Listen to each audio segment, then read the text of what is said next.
How to always be happy? How can we always feel good? Or better yet, why aren't we truly happy in today's world? Many of us have achieved our goals, reached the dreams we always wanted, yet we still don't feel deeply happy. Why is that?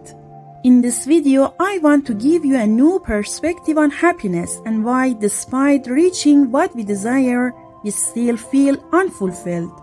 So, what is happiness? Everyone has their own definition, but in general, happiness can be categorized into two main types. 1. Happiness that comes from having a positive thought. 2. Happiness that comes from not paying attention to our thoughts. Now, what does having a positive thought mean?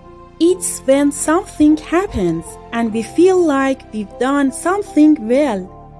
We have achieved our goals, bought the house we wanted, got the car of our dreams, and built our lives in the best possible way, so naturally we feel good.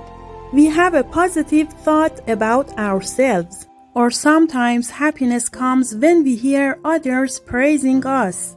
They recognize something positive about us and talk about it, which makes us feel valued and appreciated.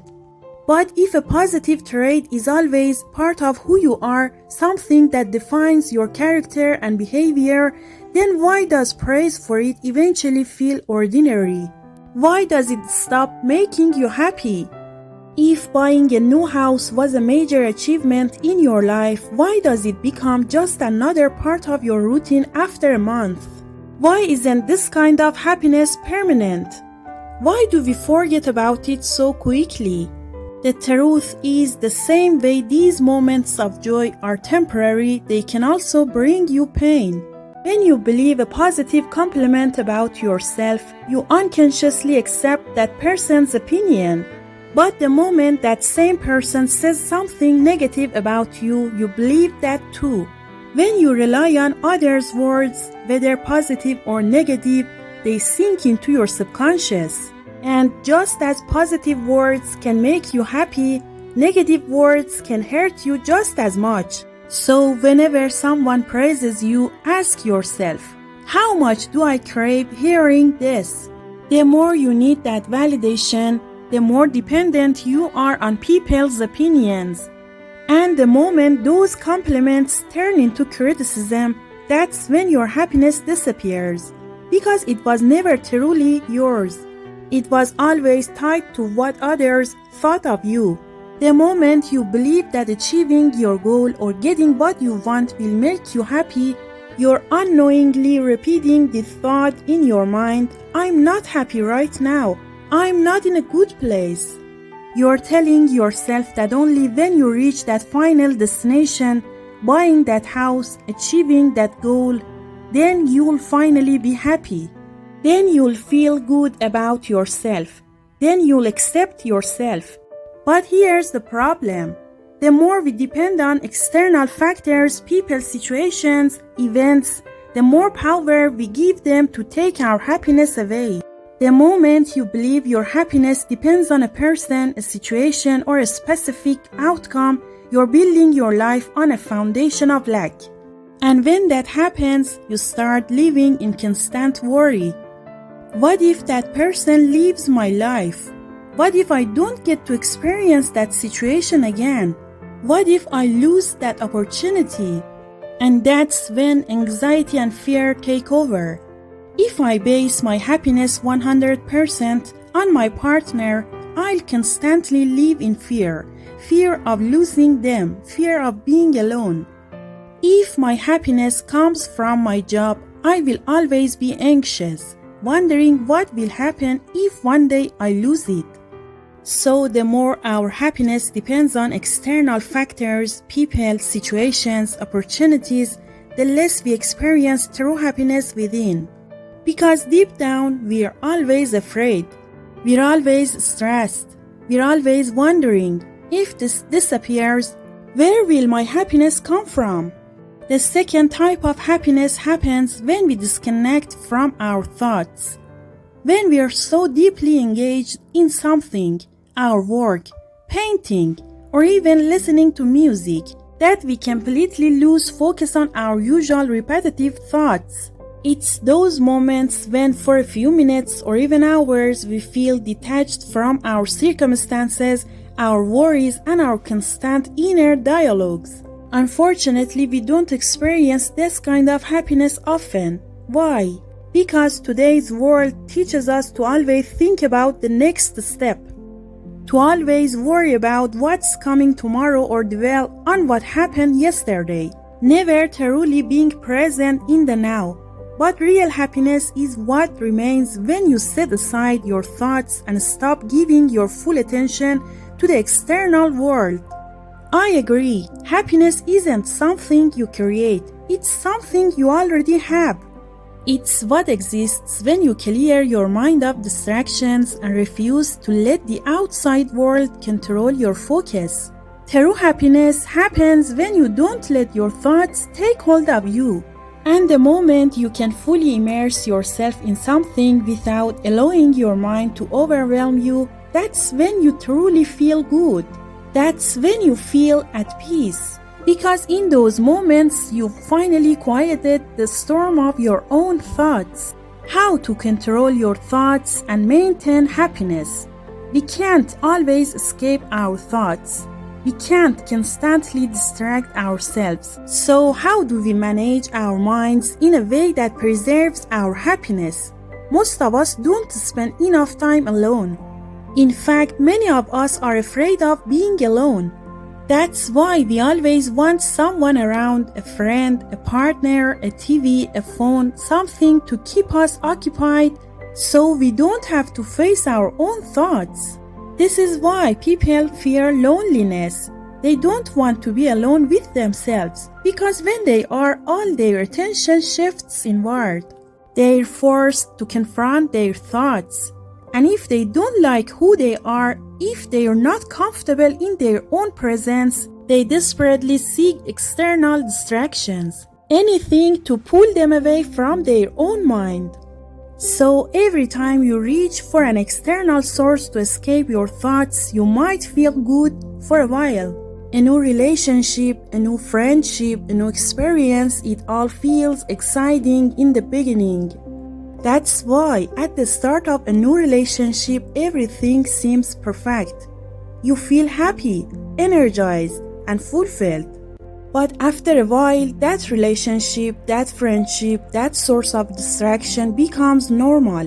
It no longer keeps your mind occupied. And just like that, your thoughts return. The same worries, the same anxieties, they come back and start bothering you again. Real happiness doesn't come from avoiding your thoughts. It comes from learning how to be at peace with them. Because no matter how many distractions you find, your mind will always catch up with you in the end. One of the most effective ways to shift your focus away from your thoughts is to identify the one that has been bothering you the most. What is that carrying thought that keeps stealing your happiness? Once you recognize it, the next step is learning how to take your attention away from it. The moment you understand what has been weighing you down and making you unhappy, you will feel lighter because you've just solved one of the biggest mysteries of your life. When you stop giving power to the thoughts that drain you, you finally take back control. And that's when true peace begins. In 1978, researchers at the University of Massachusetts conducted a groundbreaking psychological study, one of the most important in the field of psychology. The study focused on two groups. The first group consisted of people who had recently won the lottery, receiving anywhere from $50,000 to $1 million. The second group included individuals who had suffered life-changing accidents, resulting in disabilities or even limb loss.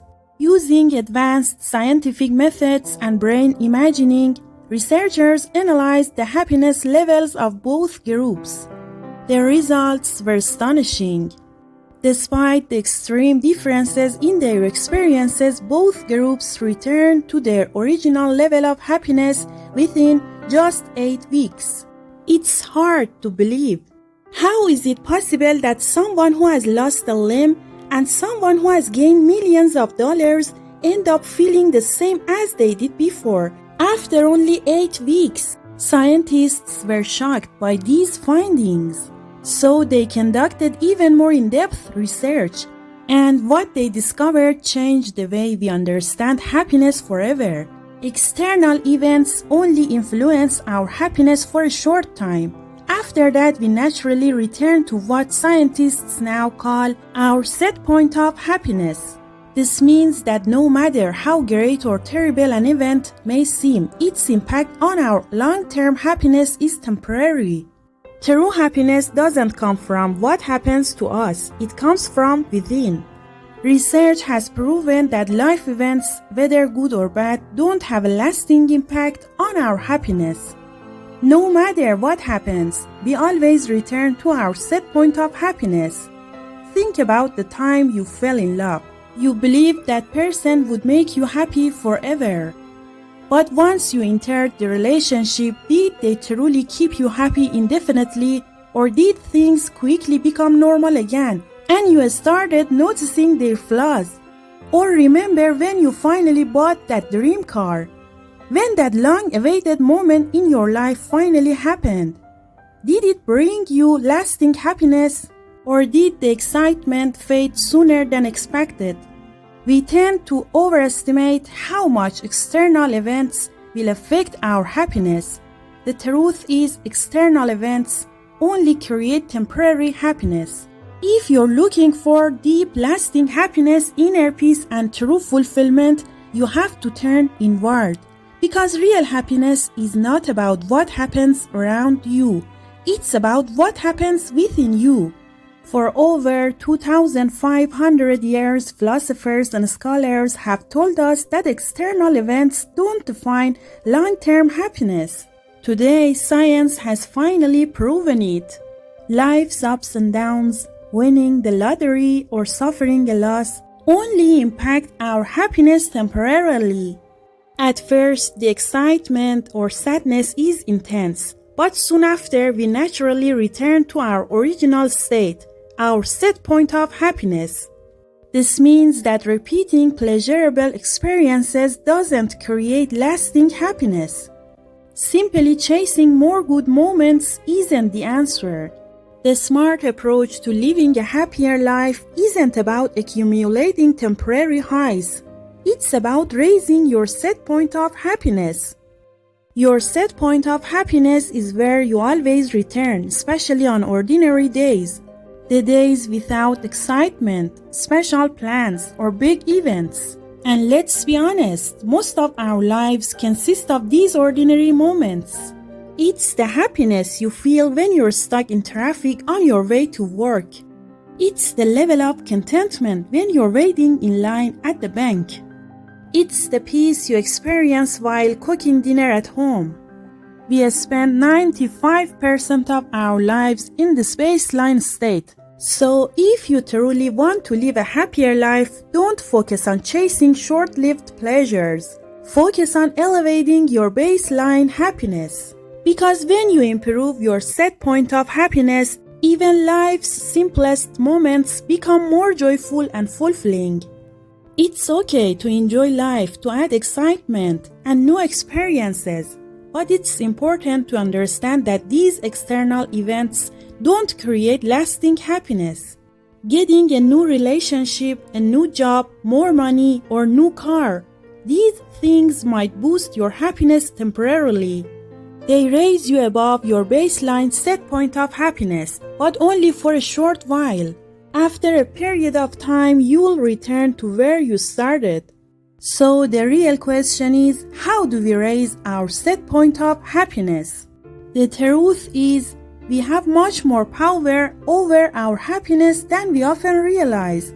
Many of us hold a false belief that our happiness is tied to external circumstances. We think that until our life situation changes, our happiness can't improve. We believe that in order to feel more fulfilled, the world around us must change. This belief keeps us stuck, as if we are victims of our external conditions. Conditions we often can't control, like where we live, the people around us, or society as a whole.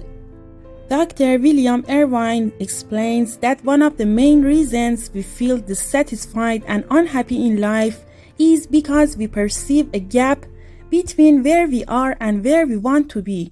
This gap creates the feeling that happiness lies just beyond our reach. Let's break it down. Think of where you are right now as point A. Now think of where you want to be, the place you believe happiness is waiting for you. Let's call this point B. For example, what's point B for you? What's the thing or condition you believe will make you happy? Maybe you think you will be happy when a certain place enters your life, or when a particular situation or achievement happens. We all have these ideas, these beliefs, that happiness is tied to reaching some external milestone.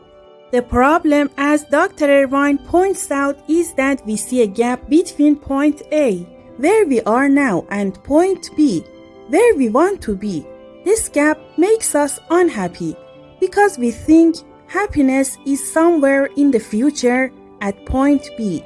99% of people think that in order to be happy, they need to go from point A to point B. They believe that once they reach that goal, happiness will follow.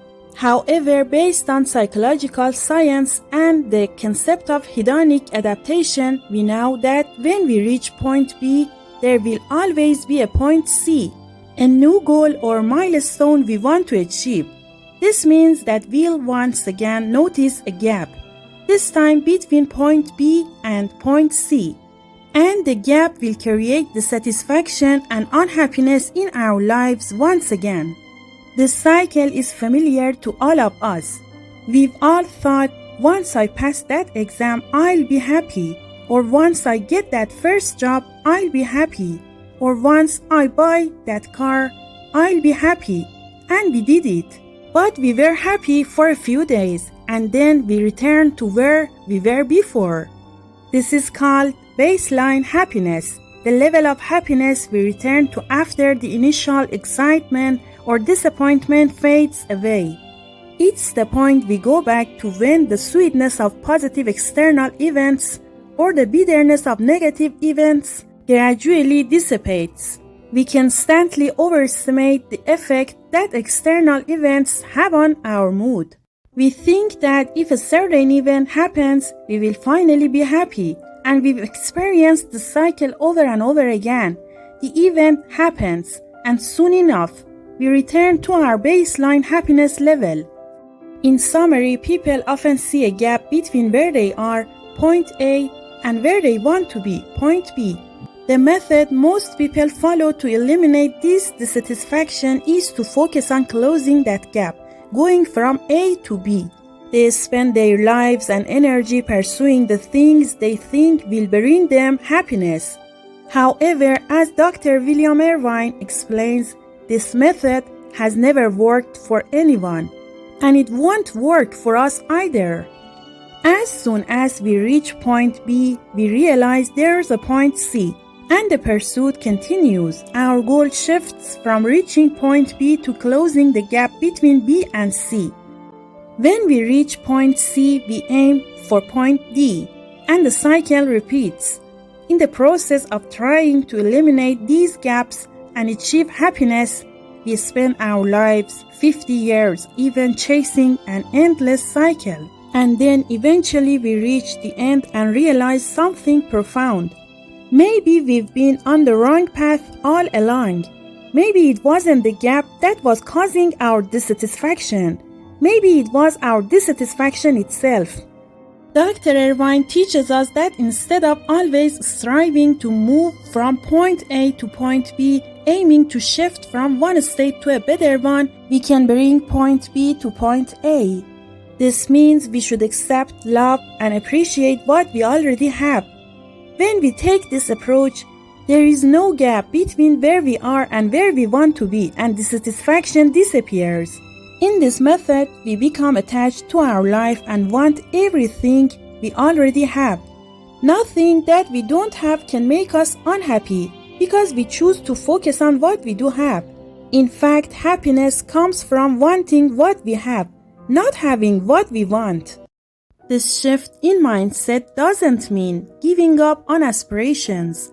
Rather, it means we should pursue our goals, but not with the hope that they will bring us happiness. Happiness is in our hands and doesn't depend on external circumstances. You can move toward your goals and desires, but don't use them as a means to find happiness, because happiness comes from within, not from external events. Happiness is a decision to focus on what I have in my life and to operate from a place of gratitude and confidence. When I do this, I perform my best efforts and achieve the best results. On the other hand, if I focus on what I don't have, I create a mindset of lack. When your energy for taking action comes from a place of fear, it fuels more scarcity. When your energy for achieving your goals comes from a place of need, it creates more need. Whatever we focus on in our minds, we bring more of that into our lives. So if your focus is constantly on the lack of things, you just create more lack. If your energy is spent on thinking about what you don't have, you create more reasons to be unhappy. Happiness is here, right now. It's in this moment. Happiness is a perspective on life, a shift in mindset, where instead of constantly looking for what's missing, you start seeing what's already there. This doesn't mean you stop working toward what you want. In fact, you give your best effort. But now you don't need those things to feel happy. Why? Because you're already calm, content, and happy. From this place of happiness, your efforts are more aligned, and you'll make better decisions, moving toward your desires with a sense of peace. And from this place, you'll definitely achieve better results. From a place of abundance, when you go after your desires, as mentioned, when you seek from a place of having, you create more having, not need, scarcity, or lack. So let's review again. We are in a place we don't like, and we think that if we reach a certain point, that will bring us happiness. First, we already know by now that reaching what we think will make us happy does not make us happy in long run. This has happened to us before. We reached the things we wanted and didn't feel the happiness we expected. Secondly, as soon as we reach that point, we realize there are still other things we want. So this method is fundamentally ineffective. It's a method that hides happiness behind an event. Happiness becomes a mirage for us, as if we always need to reach the next hill to find happiness. And when we reach it, we realize happiness is on the next hill, and we spend our entire lives trying to reach something that didn't even exist in the first place. We forget that what we're searching for is right here. You don't need new things to be happy. The only thing you need is a new perspective on the old things. The reason for not having happiness is that we are looking for it in the wrong places. We search for happiness in external conditions, in acquiring things, and sometimes in the wrong things that aren't even suitable for us, trying to fill that emptiness. But happiness is not in acquiring things. Whatever we acquire becomes normal. Happiness is not in reaching a specific place. Wherever we reach, it becomes normal to us. Happiness is a decision to see the beauty in life. If you want to see the beauty of life, you have to choose to see it. In life, there are always reasons for both happiness and sadness, and what determines your level of happiness is which of these reasons you choose to give value to, which ones you focus on, and which ones you pay attention to. Thank you for being with me. If you like this video, please subscribe to the channel and check out the previous videos.